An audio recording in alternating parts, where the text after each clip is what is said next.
বৃক্ষরোপণ অভিযান ও বৃক্ষরোপণ মেলা 2024 উপজেলা প্রশাসন কর্তৃক আয়োজিত।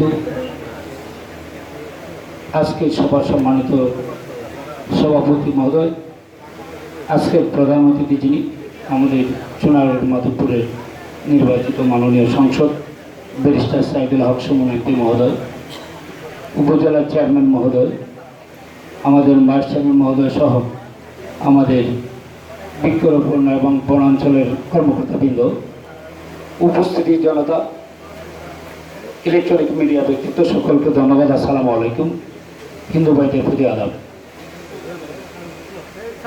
আজকে আমাদের সোনারঘাটের একটা গর্ব যে আমাদের মাননীয় সংসদ শুধু গাছ লাগান না, যে গাছের মধ্যে কিছু ফলও যে আমরা খাইতে পারি সেই গাছ রোপণ করে দিচ্ছে।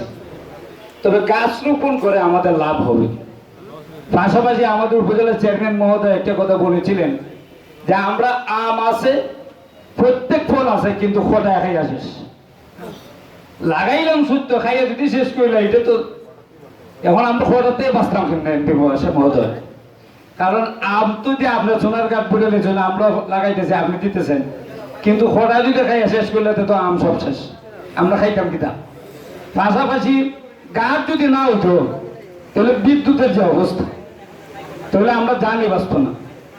আপনার গাছ লাগাই আমরা বাঁচাইতেছুন, বিদ্যুৎ রাত্রে 2টার সময় হঠাৎ করে নাই। মানুষ গ্রাম অঞ্চলে মানুষ যারা বাইরে হইয়া গাছের তলে বাস করতে পারে, শহরের মানুষ তো বাস করতে পারে না।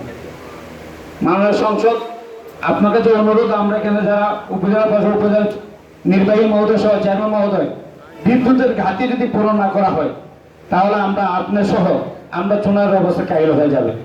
তা আমার দাবি যে বিদ্যুতের ঘাটতি পূরণ করা হোক।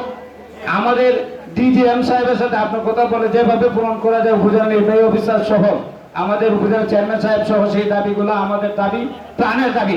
পাশাপাশি গাছ রোপণ করি। আরেকটা দাবি হলো আপনার এমপি সাহেব, বনাঞ্চলে যারা রয়েছেন, উপজেলা চেয়ারম্যান সাহেব একটা কথা বলেছিলেন, মহোদয় বলেছিলেন যে খোদাকে যদি আমরা ধ্বংস না করতে পারি তা আম সোনারঘাটকে যেতাম না।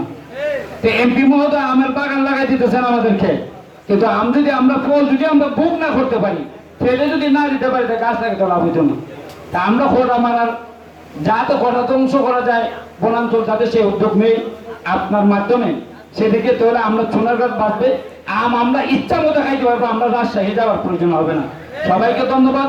আজকে আয়োজন কর্তৃপক্ষ যারা আছেন, আয়োজন করেছেন, আপনাদের অসংখ্য ধন্যবাদ জানিয়ে আমার বক্তব্য। সভায় সভাপতি, প্রধান অতিথি, বিশেষ অতিথি, আমাদের মিডিয়া ভাইরা এবং সামনে যারা উপস্থিত আছেন, সকলকে জানাই আসসালামু আলাইকুম।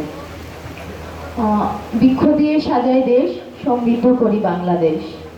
আসলে চুনারুঘাট উপজেলার মধ্যে আমাদের হচ্ছে যে কতগুলো চা বাগান আছে সেগুলো কিন্তু বৃক্ষ দিয়ে আছে, এবং চা বাগানের বাইরেও হচ্ছে আগে তেমন একটা দেখতাম না যে মানে গাছ লাগানো হতো আর কি, বেশিরভাগই কাটাই দেখেছিলাম।